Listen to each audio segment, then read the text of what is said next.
This is a Hope 1032 podcast.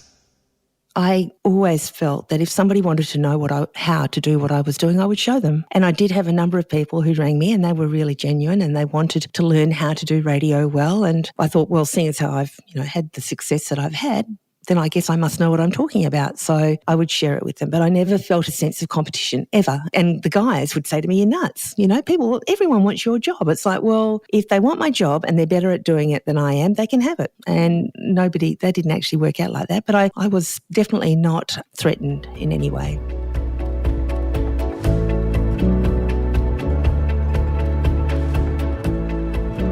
I'm Georgia and welcome to Finding Hope, the podcast that reminds you of the good in the world. Each episode tells a story of someone who has found real hope in challenging times and made the world a better place. Episode 43, Jan Cannon.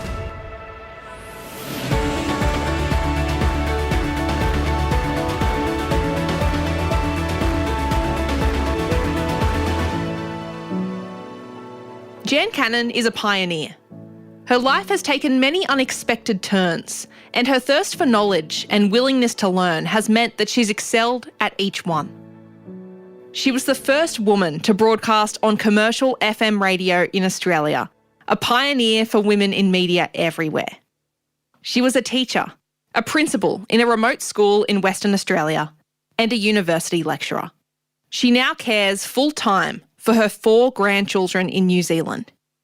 And she does all of this while trying to be more like Jesus. It's an honour to hear Jan's story today, which was just the tip of the iceberg of her life experiences, but I'm so excited for you to hear it. Let's meet her. Jan Cannon, it is an honour to have you on the Finding Hope podcast today. Thank you so much for joining me. Oh, goodness. It's an honour for me to be here. Thank you. Jan, tell me a little bit about yourself. The first question I generally ask guests is, how would you introduce yourself to a stranger? If someone you didn't know came up to you, what would you say? I'd say, hello, my name is Jan, and the way that you sum up my life is never a dull moment. And at the moment, I'm caring for my 4 grandchildren in New Zealand, which is a very full life. Wow, that's incredible. So I assume your children, did they move over to New Zealand? Oh, it's a really complicated story. Yes, basically, yes.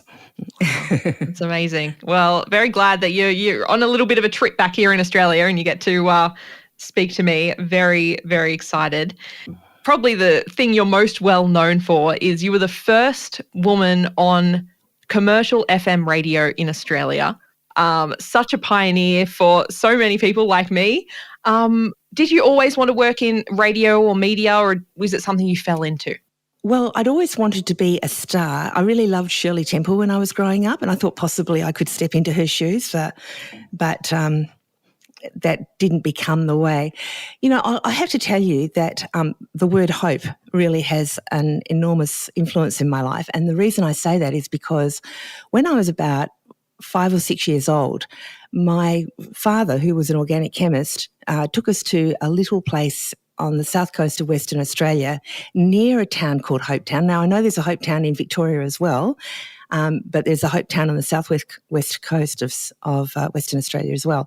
And it's really significant because it is actually the most biodiverse stratosphere in the southern hemisphere. There's a national park there now called the Fitzgerald River National Park. But when we needed to top up our supplies, we would drive over East Mount Barron and go down to Hopetown. And one day I was playing at the playground there and I met a girl who said to me, have you ever listened to the Argonauts? And I said, the what? And she said, oh, you got to listen on the radio to the Argonauts. And that was my introduction to radio, and I fell in love with it then. And it became my best companion all through the rest of my early days, through my teenage years. And I virtually knew everything about radio by the time I was, finishing school. And when I heard that there was a job being advertised at my favourite radio station, which was 6pm, I immediately rang and asked if I could have an interview. And I was granted an interview, which is awesome, along with about 200 other girls. So, but somehow, miraculously, I got the job. So, yeah, and I started off as a hitline chick. So, what is that? Well, I was placed in the control room of the radio station with 7 telephones, and they would ring at me constantly. And when the announcer on the air said something like, be the 21st caller through and you'll get the tickets to the ABBA show, I had to take 21 phone calls, and that person was the lucky one that got it. Wow. So you were like a phone producer. Well, no, not even. I was just the girl that answered the phones. Right. And slowly but surely became a bit of an identity at the radio station, because one day I rolled in and I'd unfortunately stepped on a bee and my foot was very swollen. And the guy who was on air said, "Why don't we call you Lumpy?" And somebody said, no, a better overall description would be Chunky. And that stuck. And I was Chunky for 4 years until on the 1st of January 1980, by this time I had my own 6-hour program on a Saturday evening, I decided to go on air and introduce myself as Jan Cannon. And I had all these people ringing up going, "Where's Chunky? We want Chunky." It was like, "Oh." Did you have to revert to the nickname, or you stuck to your guns? You're like, "No, I'm Jan Cannon." No, what I did was I kind of like, sort of slowly but surely deleted Chunky, so like maybe once every 4 breaks I would say Chunky, and then after a while it was like once every 2, and then after a while it was nothing. So, yeah, people got used to the fact that Jan Cannon was actually Chunky. Jan, what was it about radio? You said it was your best companion throughout your life. What was it that drew you to it? Well, my father was a very stoic, stern academic. My mother was a high school teacher, and I had 2 younger brothers, and one of them had special needs. And there was a lot of expectation placed upon me to do well at school. And so I think I must have been born with a rock and roll gene, I think, somewhere in amongst that, which, was pretty concerning to my parents because they brought us up on classical music. So, when I could sneak away into my bedroom and to do my homework or whatever it was I was doing, cleaning up, usually cleaning my room took me about 8 hours, I would put the radio on and listen to it. And I just loved it. I loved the songs. I loved what the guys were talking about. I loved the fact that I could hear what was happening in the world. And I just loved the whole concept of theatre of the mind. And there were things that happened on the radio which just stimulated my imagination, and I loved it. It wasn't long before Jan graduated as a hitline chick from 6 p.m. in Perth to having her own show. And you've got to remember, women on radio was very uncommon at the time. Jen knew that it would take a lot of work to get in front of a microphone for the first time. As I told you, I was a hitline chick. So I rolled into the radio station one afternoon at the time that I started, which was usually around about 3 o'clock in the afternoon. And the program manager came up to me, and it was Rocktober, and said to me, "Oh, by the way, you're going to take over the radio station this afternoon." And I went, "What?" He goes, "Oh my goodness, just like that. You're going to go into that studio where a guy called Sam West was broadcasting, and you are going to sit down there and you're going to kick Sam out of the studio. That's going to be your job for this afternoon." And I couldn't believe it. So I tried every trick in the book that I could, told terrible, dad jokes as they're known now. I chatted over the top of him. I went and got my favourite records and made him play them. I mean, I just did whatever I could. And he didn't budge. He didn't go. But it was very entertaining radio. So, yeah, that was my first one. Eventually, you became the first woman to broadcast on commercial FM radio. Can you share a little bit about that experience? There was a book called On the Beach by Neville Shute, and in that a nuclear bomb is dropped on the earth, and there's only one person, as far as anybody knows, who survives, and it's a guy in a radio station. And so I thought, well, what if that was to happen? And I was the only one left, and I didn't know how to operate the radio station. That'd be terrible. So when things got quiet, I used to work through until midnight, and things would usually quieten off around about 10 o'clock at night, something like that. So I'd take myself off to the spare studio, and basically I taught myself how to do what the guys on the air were doing. And there was a fellow called Trevor Smith who was part of an organisation which programmed all the major capital city radio stations at the time. It was called Digame. And Trevor happened to be in the radio station, and I said to him, I used to record myself. I used to make air checks, and I said to him, "Would you mind having a listen to this so that I can, you can tell me how I can get better?" And that one incidents led to a sort of an ongoing kind of regular thing. And when FM was about to start in Australia in 1980, he contacted me and said, "Would you like to come and live in Melbourne?" And I went, "Too right, I'd love to." So, and the really funny part to this story is that I was at an announcers meeting not long before this happened, and the program manager, a guy called Leo Nelson, was looking at all of the guys on air, completely ignored me, just left me out of the picture and said to them all, "Now you're going to get offers to go and work at the commercial FM stations that are about to start. I want you to think really carefully about it, whether you would take it or not." I don't know what those other guys were thinking, but I was thinking if I ever got offered, I'd go for it. And that's what happened. I was the first one to be offered, actually. So Jan made her way to Melbourne to be a part of the announcing team of Eon FM, now known as Triple M Melbourne, who were the very first commercial FM radio station in Australia. The dial was switched on just after midnight on the 11th of July 1980, and Jan was on the air by 2 a.m. I'd got to the radio station about 11 o'clock at night because I knew I'd be doing from 2 a.m. to 6 a.m. That was the shift they'd given me. And at midnight, the switch was flicked and Peter Grace was the first person to speak on commercial FM in Australia, and he played a song called "A New Kid in Town" by the Eagles. And it was really because it was all about the fact that there was a brand new radio station starting. Where you been lately? There's a new kid in town. Everybody loves him.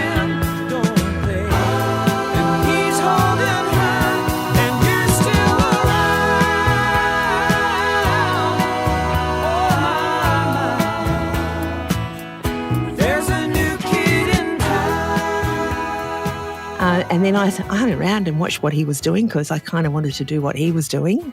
Felt really like completely out of my comfort zone.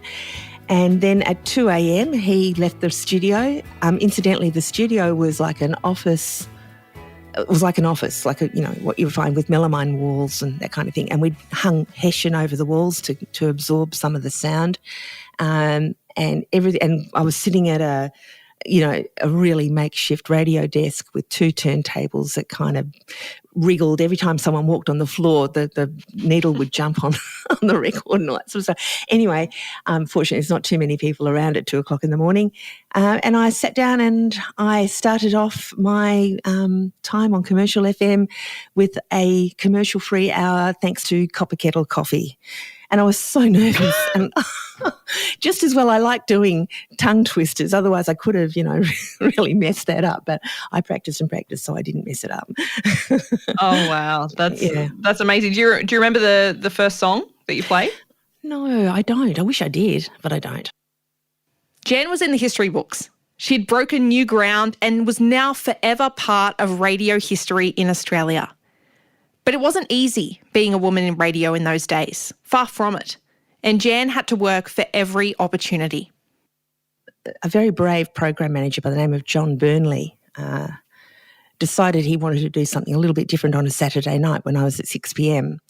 And he started a show called 80 Album Hits in a Row, which became known as 80 Chunks in a Row after a while.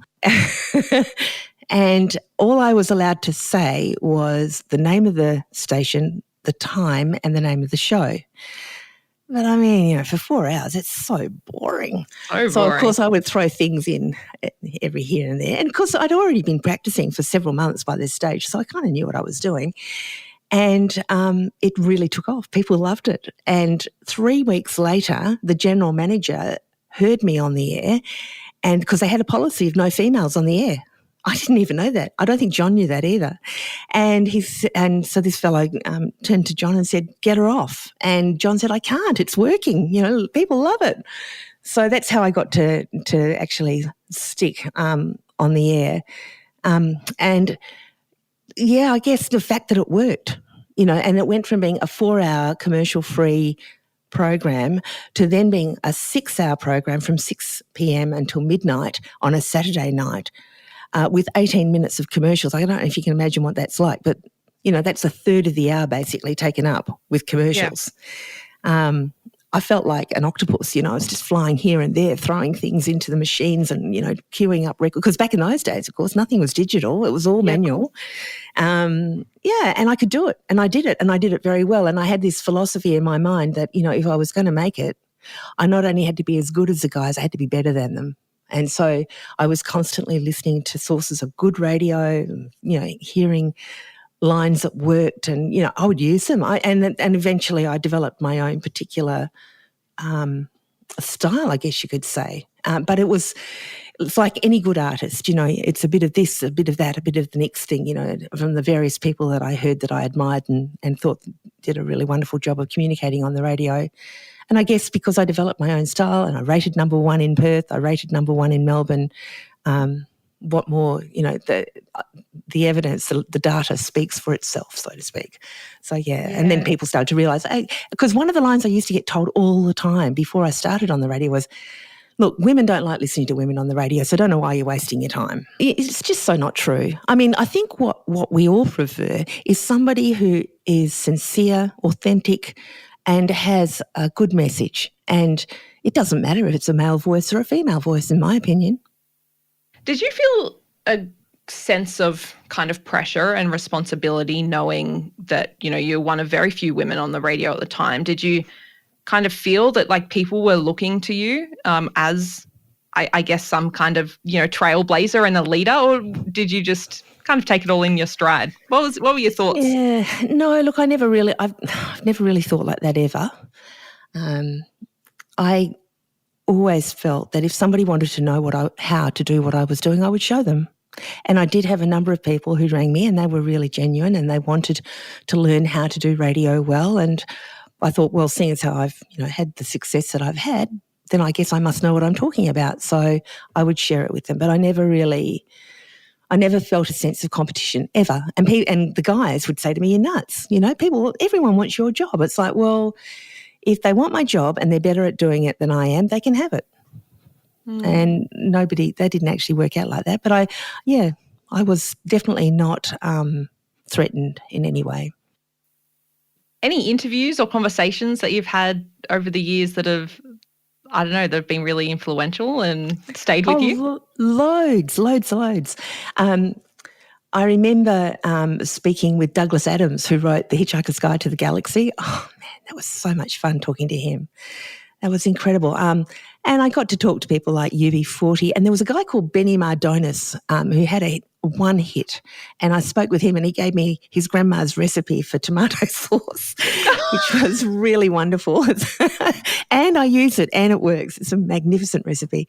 And then there was, I spoke with Frank Zappa, and he found it, and he decided that he wanted to have some of my scrambled eggs at one stage. So that was pretty interesting. I was on air when Australia won the America's Cup. That was phenomenal. Oh, wow. What a morning, yeah. And Bob Hawke got on the radio and told everybody that if their boss wouldn't let them have the rest of the day off, they were a bum. Yeah. And I was also on air when the Ash Wednesday fires went through Victoria in 1983. And the music playlist that I had at the time was just awful, so I had to drop most of the songs that I'd been given. Well, it had things like Fire by the Pointer Sisters and I'm on Fire, and these other, it was like, no, I can't certainly play those. Particularly back in those days, there was no mobile phones. There was two-way radio, and most of the telephones were, by wires. So there were telephone poles that had been burnt down, and there were communities that nobody had any idea whether they'd survived or whether they'd been burnt. It was a horrendous night, actually, a very frightening night. Yeah, so you had to essentially be like that middleman, like trying to get information out. But whatever information I could get out, and there wasn't much coming through. And the thing is, of course, I was in Melbourne and these fires were happening on the other side of the Dandenong. So whatever I had to say probably wouldn't have got to the people who were desperate for information. So, yeah, I was on air. This was amazing when Skylab fell out of the sky. Oh. So this was when I was in Western Australia, and in the middle of all of the phone calls I was getting from the United States and all over the world, England, whatever, people wanting me to give some sort of commentary because they couldn't get to where it actually was, which was in the southwest of Western Australia. And so I had to change turntables. So I remember taking these phone calls and unplugging the turntable and moving it to the other studio and getting the other.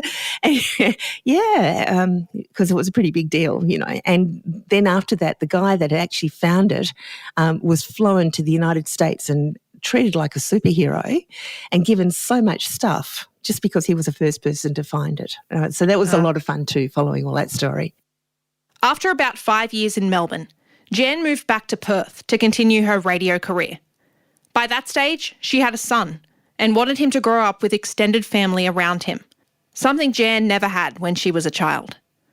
But it soon became a juggling act. I worked at a couple of public radio stations, also worked in at the AM stations in Perth, and then 96 FM. And So you were just working at like literally every radio station in Perth at this point. Yeah, on one day, I can't remember exactly when it was. I worked at 3 radio stations in one 24-hour period. Did you accidentally say the wrong station ID at any time? Oh, yes. And also the other thing too was that when I worked at Sunshine FM, I was Davina Laddams, because Davina is my middle name, Laddams is my married name. And when I worked at the other stations, I was Jan Cannon, see? So, and I said the wrong name on the wrong radio station a couple of times. I was like, oh my God. It's like you got a secret identity there. Where am I? What am I doing? It was around that time that Jan joined Amway, a multi-level health and beauty marketing company that helped people lead healthier and more empowered lives. And it was through this that Jan's life reached a turning point. Amway taught me a whole bunch of ideas about what's involved in being a successful person. And what they used to ask you to do, or I suppose they still do, is listen to one of their positive motivational tapes every day and also read 15 minutes of a positive mental attitude book. And I got into that in a big way. I really loved it, and it really did change my life. And the thing I noticed about the PMA books was that a lot of them were Christian-based. And I loved the wisdom that I was being exposed to in those books. And I wished that I'd grown up with that kind of wisdom. So I became more and more a follower of Christ. And then eventually one day under a gum tree, I gave my heart to the Lord, turning my back on my tradition because my mother was Jewish and at the time, my father was an atheist, and they just both thought I was, having a bit of fun. But no, I was very serious because here I am 33 years later. And then I started to notice the lyrics and things like that in the songs. And then the other thing that happened too was that 96 FM was bought by a consortium from the eastern states. It was an us and them thing. We're in the west and the eastern states are on the other side of the country, and they can't tell us what to do. The first thing that they did was that they got rid of everything that equated with the old 96 FM, and I was one of the first cabs off the rank. So suddenly I found myself without a job. I didn't stay unemployed for very long. I went to 94.5. But in the meantime, I tried to get a job as a teacher's assistant, and I was overqualified for that because I had a Bachelor of Arts, but I didn't have a Diploma of Education, so they wouldn't employ me as a teacher's assistant. I tried to get a job as a receptionist after all the phone calls I'd answered, and I didn't have the right qualifications for that either. And so then I thought, well, you know what, I'll go and finish off my teaching degree. And that's what I did. I got into an early childhood teaching degree, and it was a 1-year Diploma of Education, and man, I've never worked so hard in all my life. I was doing late night love songs on 94.5 and, I do the whole love song thing. And then as soon as I turned off the microphone, I'd be colouring in, different resources for in the classroom and all that sort of stuff. And, by the end of the year, I was fully qualified. And so then I started doing relief teaching. I thought I'd rather do relief and kind of get used to the idea of what's involved in being a good teacher than just jump in holus bolus. So I did that for about 18 months. And in the meantime, I picked up a job with Information Radio. And then eventually after that, Sunshine FM asked me to come and work for them. And so I was still doing relief teaching as well as working at Sunshine. And the problem was that back in the day, they didn't have a lot of income. And so sometimes at the end of the week, they would say to us, sorry, we can't pay you this week, but we can give you a box of vegetables. And they'd be like, okay, it's cost me quite a bit of money to drive to the radio station each day to present my show. And unfortunately, they don't give away petrol. And I have 2 children, and I have a mortgage, and I have a husband, and I need to get something that's going to give me some money. So I started taking my teaching career a little bit more seriously, and eventually became a full-time teacher, teaching in the northwest of Western Australia in the Kimberley. Eventually I became what's known as a level 3 teacher, which meant that I could administer schools as well as teach. And so I was a principal of a tiny little community called Nullabidda. Closest shop was 190 kilometres away. And Wow. I stomped How'd you around. get your groceries? Well, I used to go into Broome once a fortnight, and I would buy enough stuff to keep me going for a couple of weeks, And I would always buy hard vegetables like, potatoes and pumpkins and cauliflowers and cabbage and stuff like that, because there was, I was in the desert, and I used to try and grow, sprouts and stuff like that, but it's pretty harsh. I mean, each day was well and truly over 45 degrees, so that's in the summertime, and it was very, very dry in the winter. So yeah, I kept on teaching for a while. Eventually became a mathematics consultant, and flew around Australia teaching teachers how to teach mathematics, and then my parents started to decline, and so I decided to look after them, and I started teaching at Edith Cowan University and Curtin University as well. And then when they passed away, I went back up to a little tiny community called One Arm Point, which is so named because somebody had their arm bitten off by a crocodile. And gorgeous place though, amazing place. And then after that, I taught again in the desert. And then I got a phone call from New Zealand telling me that my 4 grandchildren had no one to look after them, and could I help in any way? And of course, I just dropped everything and went, and I've been there for 3 years now. Jan made the move a few months before COVID, with the intent of bringing her grandkids back to Australia with her. But, as the last few years have proven, life doesn't always go as planned. What they said to me was, come over for 3 months, we'll get everything sorted out and you can take the kids back to Australia. And then COVID happened. And it was actually nearly 3 years before I was able to get back out again. Wow.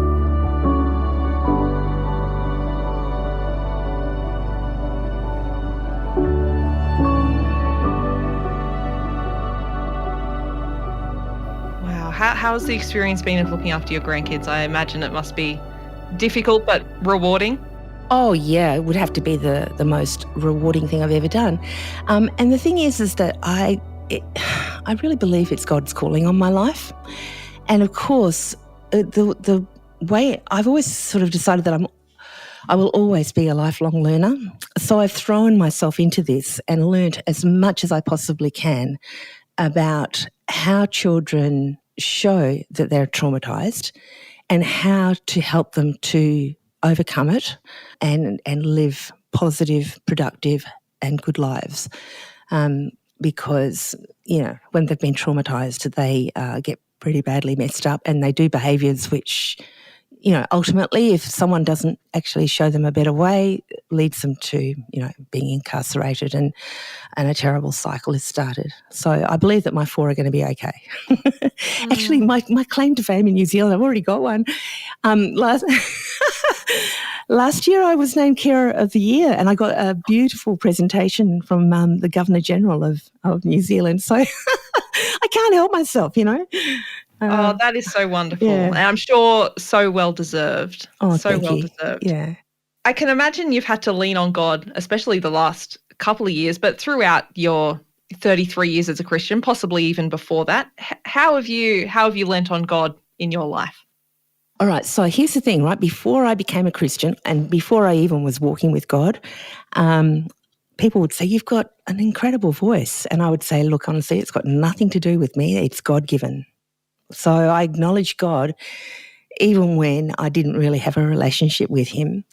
And then after I became a Christian, actually, yeah, because when a boat is heading towards an iceberg and you have to turn it around, it's really hard work. And, I had to turn my life around because I was living in a very destructive kind of a way.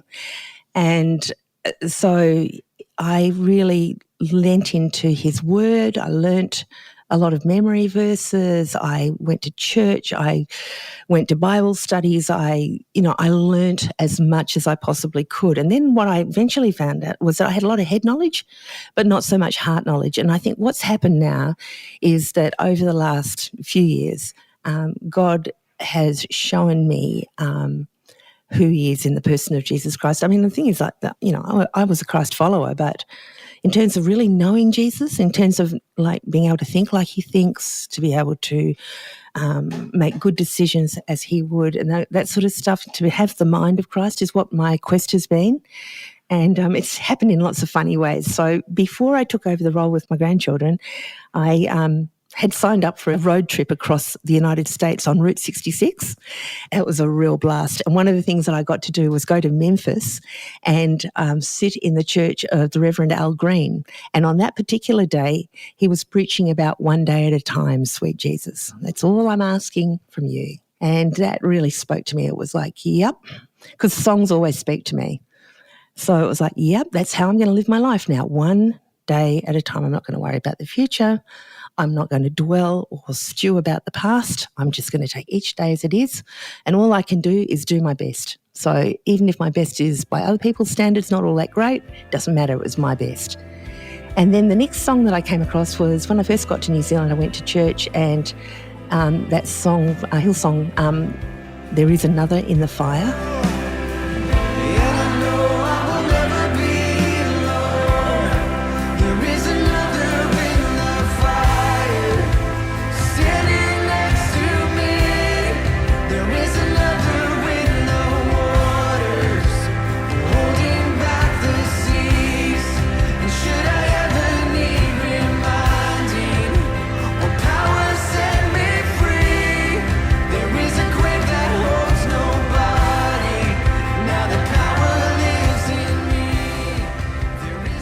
So I know that I'm not alone.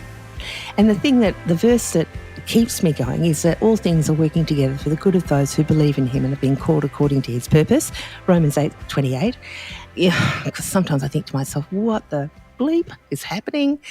And then the other one that really helps me a lot is I think about Psalm 1. Psalm 1 is such an encourager for me, so I just try to stay planted in God as much as I possibly can, let those living waters just fill me up. That's how I do it, songs, lots of good Christian music, worship, surround myself with good, strong Christians. God has been so good in that way. Yeah, stay connected. What does being a Christian mean to you? What does that look like for you? See, I don't actually call myself a Christian. I call myself a Christ follower, because lots of people call themselves Christians, and sometimes I wonder where their walk is. But I actually like to walk in the footsteps of Jesus. I like to, like I said, develop the mind of Christ, be rebuked by him when I've done the wrong thing, be encouraged by him when I'm on the right path. And, that all comes through in different ways. It comes through in the voices of my sisters and brothers in Christ. It comes through in the songs that I listen to. Sometimes a line in a song will just stand out to you. When I'm reading the Bible, how sometimes a verse just jumps off the page at you. These are the kinds of things where I know that God is directing my path, that Proverbs, 3, 5 and 6, I just hand it all to him and ask him to make my path straight, and he does it. He will never leave us or forsake us. He goes before us, he's behind us, he's above us, he's below us, he's everywhere. So, yeah, for me, that's being a Christ follower. Total faith, total trust.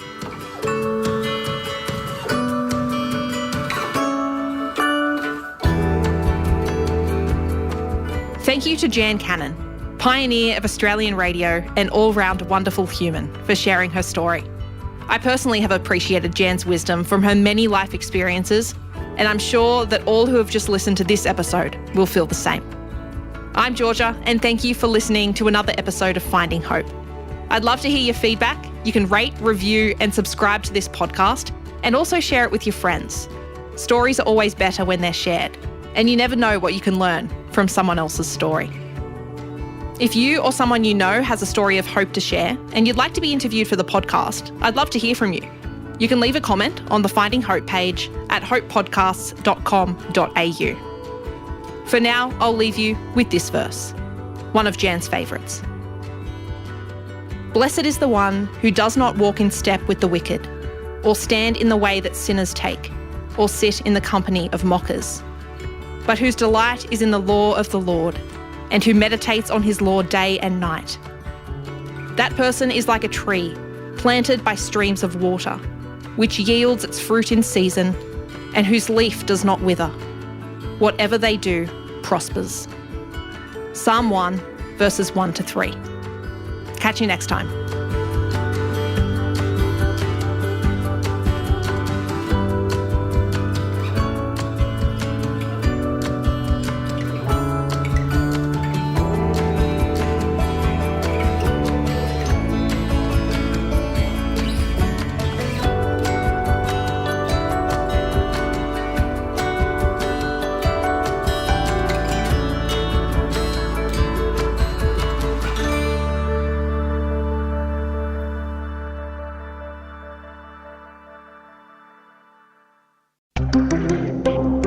This is a Hope 1032 production. Thanks for listening.